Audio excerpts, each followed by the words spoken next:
पंजाबी हूँ मैं, लेकिन हरियाणा में बड़े। देखी टंकी हट गई, बिना तेल के चली, गैस पर चली, पैसा बची, बहुत पैसा बची। जय हिंद दोस्तों, जैसे मालूम हमारा नाम राजा। पिछला 10 साल से हम बिजनेस में बानी, ओकरे दम पर बहुत बढ़िया बढ़िया बिजनेस आइडिया लेकर आवत रहनी। काहे कि हम चाहे हमने भोजपुरी समाज बिजनेस करो, ना कि केहू के नौकरी करो।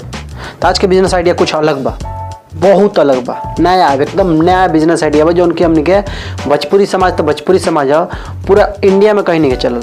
ओनली हरियाणा के एगो बंदा ई बिजनेस आइडिया कन्फर्म कैले बड़े, जो उनकी बाइक पे गैस लगा दिले बड़े। गैस के किड आई मात्र 2600 के आई। रोवा घर बैठल मंगाई 2600 के किड, जो उनके रोवा के वीडियो में हम दिखाएं। आ गैस पर रोवा मोटरसाइकिल के चलाई, हीरो होंडा होके चाहे बुलेट होके, चाहे पल्टीना होके चाहे स्कूटी होके, कौनो भी मोटरसाइकिल लोग आराम से चला सकते हैं गैस पर। और गैस डिक्की में रही। बहुत बढ़िया स्कीम लियाल बने, अब बहुत मस्त चल रहा बा, हरियाणा में छा चुकल बा। लेकिन हमने के भोजपुरी समाज का भी पता नहीं है। लेकिन ये वीडियो के माध्यम से रउआ लोग पता चली और उन के नंबर दिया। लेकिन हाँ, पहले पैसा कैश करे के पड़ी, और बाद रउआ के कोरियर हुई, रउआ घर पहुँची किट। रउआ केहू से भी बाइक वाला से लगवा सकता नहीं, किट के केहू भी लगा सकता। अगर रउआ इंटेलिजेंट बनी, समझदार बनी, अगर रउआ भी कुछ काम जानता नहीं, तो रउआ खुद घर बैठल लगा सकता नहीं अपना मोटरसाइकिल में किट के, और गैस पर चला सकता नहीं। 250 किलोमीटर मात्र रउआ 150 में चला सकता नहीं। 150 रुपया लगाई, 2 किलो गैस भरवाई, 250 किलोमीटर चलाई, जो कि बहुत ही बढ़िया बा। घर खाते भी ठीक बा। अगर वह बिजनेस करे चाहता नहीं, एकरा के खरीद के होलसेल में खरीद के, और वह अपन बिजनेस करे चाहता नहीं, अपना आसपास में सारा बाइक में लगाओ चाहता नहीं, तो बहुत बढ़िया बिजनेस आइडिया बा, बहुत बढ़िया बिजनेस चली। आई होप कि रउआ समझ पाओ तो खेम, बहुत ही जेन्युइन बा और नया बा। ये देखे में रउआ कुछ दिन के अंदर में पूरा इंडिया में छा जाई।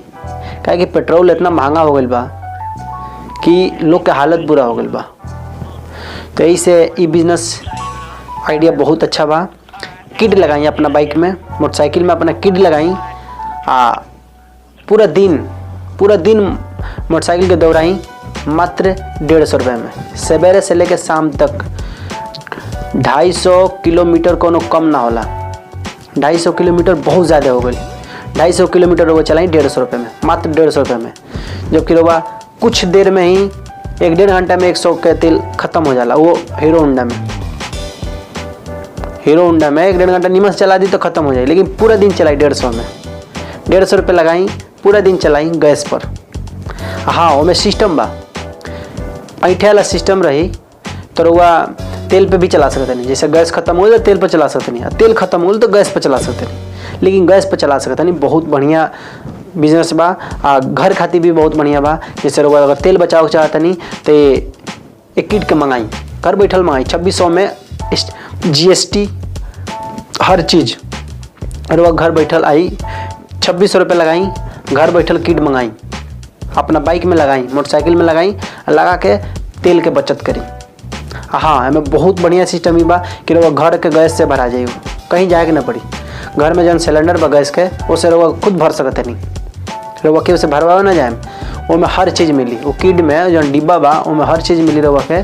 जैसे कि वो में पेचकस मिली, 8 नंबर के रउआ के 8 नंबर के रिंच मिली, और रउआ के वो में गैस ट्रांसफ़र करेला गैस पाइप मिली, हर चीज़ मिली रउआ के ओनली 2600 रुपये में।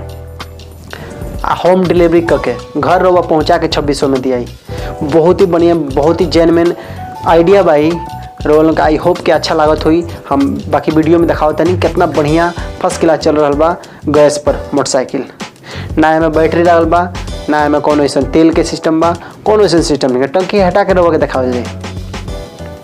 तो अगर वो चाहता नहीं अपन तेल के बचत करेके, अपना पैसा के बचत करेके, तो बहुत ही बढ़िया आइडिया भाई जौन की गैस पर